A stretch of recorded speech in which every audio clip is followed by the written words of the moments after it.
আসসালামু আলাইকুম। আজকে আমরা বাংলা ম্যাজিক বইটা কেমন এই ভিডিওর মধ্য দিয়ে দেখার চেষ্টা করব।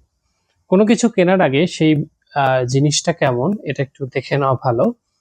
তো এইজন্যই আজকের ভিডিওটা যেন আমরা এই বইটা কেনার আগে একটু দেখতে পারি যে বইটা কেমন আমার জন্য উপযোগী হবে কিনা।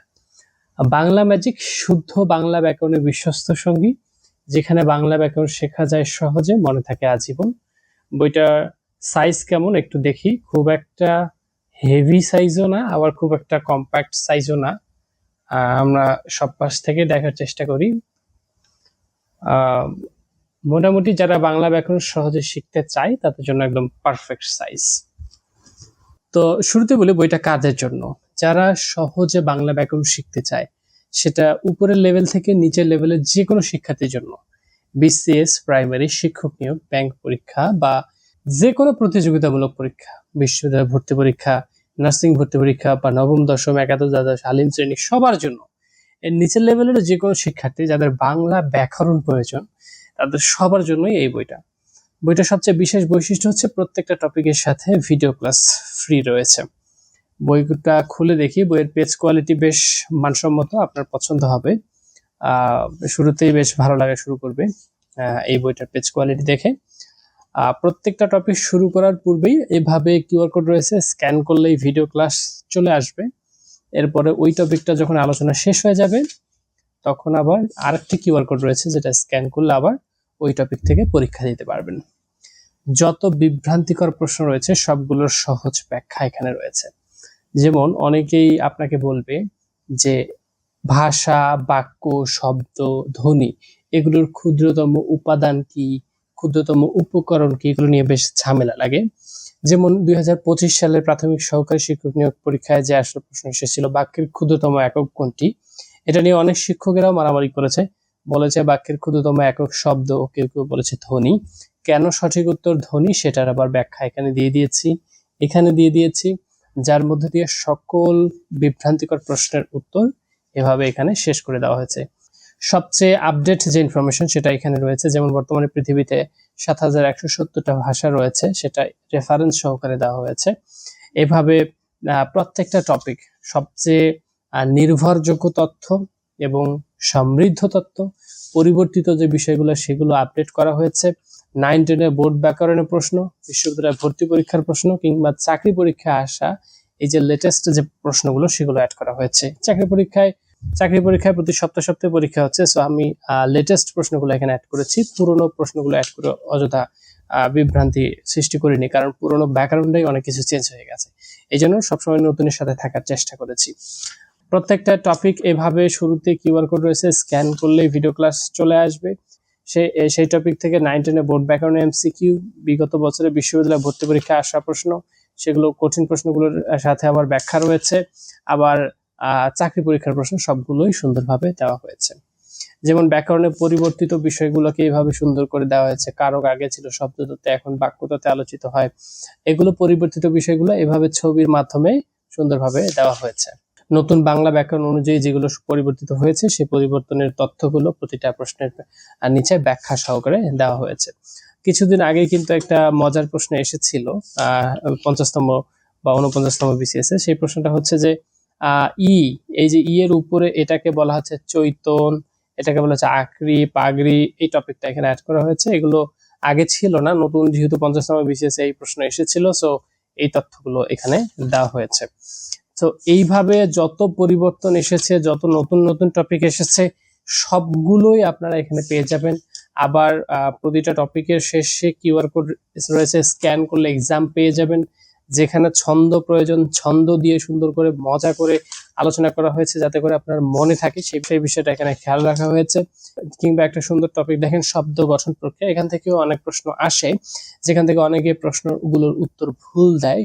যেমন অনেকেই বলে সিংহাসন শব্দটা সিংহযোগ আসন সন্ধি প্রক্রিয়া গঠিত শব্দ, কিন্তু না, এটা যে সমাস প্রক্রিয়া গঠিত শব্দ এইটা আসলে ওইভাবে কেউ আলোচনা করে না। যেমন অনেকে বলবে শুভেচ্ছা, শুভযোগ ইচ্ছা, এটা সন্ধি প্রক্রিয়া গঠিত শব্দ, কিন্তু সন্ধি প্রক্রিয়া যে শব্দ গঠিতই হয় না সেটা এখানে সুন্দরভাবে আলোচনা করেছি, কারণ এখান থেকে আবার প্রশ্ন এসেছে এই যে যেমন ঐক্যমত শব্দটি কোন প্রক্রিয়া গঠিত শব্দ, 47তম বিসিএস আসছিল।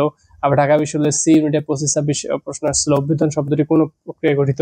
তো এগুলো সম্পর্কে আবার এই যে এগুলো যেহেতু বিভ্রান্তিকর প্রশ্ন, এগুলোর আবার ভিডিও ক্লাস দিয়েছি, যাতে করে আবার সুন্দরভাবে আলোচনা করেছি, যাতে করে এই জিনিসগুলো নিয়ে আসলে কোনো ধরনের কনফিউশন না থাকে। যত ধরনের বিভ্রান্তি রয়েছে বাংলা ব্যাকরণ নিয়ে সবকিছু দূর হয়ে যাবে এই বাংলা ম্যাজিক বইটা কিনলে। যেমন দেখেন শব্দের শ্রেণী বিভাগ, এখানে বিভিন্ন ধরনের শব্দ রয়েছে, সেগুলো পড়তে গেলে ছন্দ দরকার, ছন্দ না হলে এগুলো মনে থাকবে না। যেমন এখানে দেখেন ছন্দ দিয়ে দিয়ে প্রত্যেকটা শব্দ মনে রাখার কৌশল এখানে দেওয়া হয়েছে। শুধু এই যে দেখেন ছন্দে ছন্দে শিখি, যৌগিক শব্দ, রূঢ় শব্দ, রূঢ় শব্দ, মিশ্র শব্দ, সবকিছু যেখানে ছন্দ প্রয়োজন সেখানে ছন্দ দিয়ে খুব সুন্দরভাবে এখানে আলোচনা করা হয়েছে।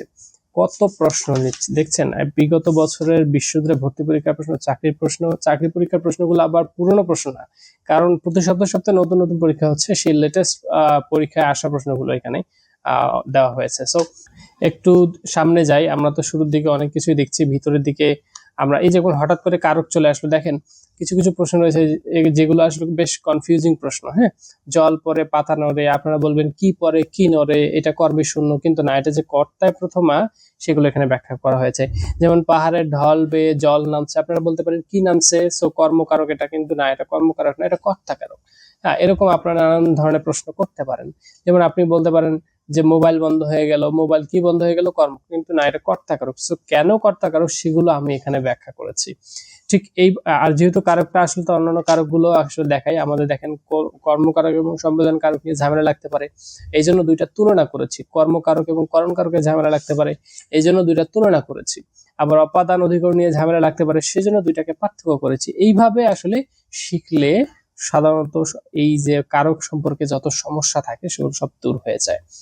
সেখান থেকে 9, 10 বোর্ড ব্যাকরণের প্রশ্নগুলো সমাধান করা হয়েছে, বিগত বছর ভর্তি পরীক্ষার প্রশ্নগুলো সমাধান করা হয়েছে, আবার লেটেস্ট যে চাকরি পরীক্ষার প্রশ্নগুলো এসেছে সেগুলো আবার সমাধান করা হয়েছে। এভাবে আমরা যদি সমাস টপিকটা একটু দেখি, যেমন দেখেন সমাস, আমি শুরুতেই এগুলোকে আলোচনা করেছি যে কিভাবে সমাস চেনা যায়, সেটাকে সমাস চেনার বিভিন্ন উপায়, বিভিন্ন অ্যাঙ্গেল থেকে দেখার চেষ্টা করেছি। ব্যাস বাক্য দেখে, পূর্বপদ পরপদ দেখে, অলুক দ্বন্দ্ব, অলুক তৎপুরুষ, অলুক বহুব্রী, কোনটার সাথে কোনটার কি ডিফারেন্স সেগুলোকে তুলনা করা হয়েছে, পার্থক্য করা হয়েছে। প্রত্যেকটা সমাস সম্পর্কে বিস্তারিত আলোচনা করা হয়েছে। আলোচনা করার পরেও যদি বুঝতে না পারে সেক্ষেত্রে আবার বিভিন্ন সমাসের সাথে সেটার পার্থক্য করা হয়েছে। যেমন এই যে দেখেন উপমান কর্মধারয় সমাস, উপমিত কর্মধারয় সমাস আর রূপক কর্মধারয় সমাস, তিনটার মধ্যে পার্থক্য দিয়ে একদম তিনটা জিনিসই ক্লিয়ার করে বোঝানো হয়েছে। যেমন অলুক দ্বন্দ্ব, অলুক তৎপুরুষ, অলুক বহুব্রী, তিনটা নিয়ে যেন কোনো ধরনের ঝামেলা না হয় সেগুলোকে আলাদা আলাদা করে পার্থক্য করে করে বুঝিয়ে দেওয়া হয়েছে। নই তৎপুরুষ, নই বহুব্রী, অব্যয়ীভাব সমাস, সেগুলোর মধ্যে তফাৎ কি সেগুলো এখানে বুঝিয়ে দেওয়া হয়েছে। সো এইভাবে যদি আসলে কেউ বাংলা ব্যাকরণ শিখে, হ্যাঁ, তাহলে আলাদা করে আর বাংলা ব্যাকরণের জন্য কোনো কোর্সও কিনতে হবে না, কোনো এক্সাম বেসও ভরতে হবে না। জাস্ট একটা বই, ভিডিও ক্লাস রয়েছে, এক্সাম রয়েছে, বিগত বছরের প্রশ্ন রয়েছে, সহজ ব্যাখ্যা রয়েছে, ছন্দ দিয়ে হোক যেভাবে শিখতে চান সেভাবেই শেখানো আছে। আবার প্রশ্নগুলো সব আপডেট, একদম আধুনিক বাংলা ব্যাকরণ যারা শিখতে চান, শুদ্ধ বাংলা ব্যাকরণ যারা শিখতে চান, সহজে যারা শিখতে চান, তারা বাংলা ম্যাজিক বইটা ফলো করবেন। বাংলা ম্যাজিক বইটা যদি আপনি কিনেন এবং এটার ভিডিও ক্লাস বা এখানে যেভাবে পড়ানো হয়েছে সেভাবে যদি পড়তে পারেন, তাহলে আজীবন আর বাংলা ব্যাকরণ পড়তে হবে না। তো এই বাংলা ম্যাজিক বইটা কেনার জন্য আপনি ভিজিট করতে পারেন nahid24.com, অথবা স্ক্রিনে দেখানো হোয়াটসঅ্যাপ নম্বরে মেসেজ করতে পারেন, অথবা রকমারি.com গিয়ে বাংলা ম্যাজিক লিখে সার্চ করলেও এই বইটা পেয়ে যাবেন।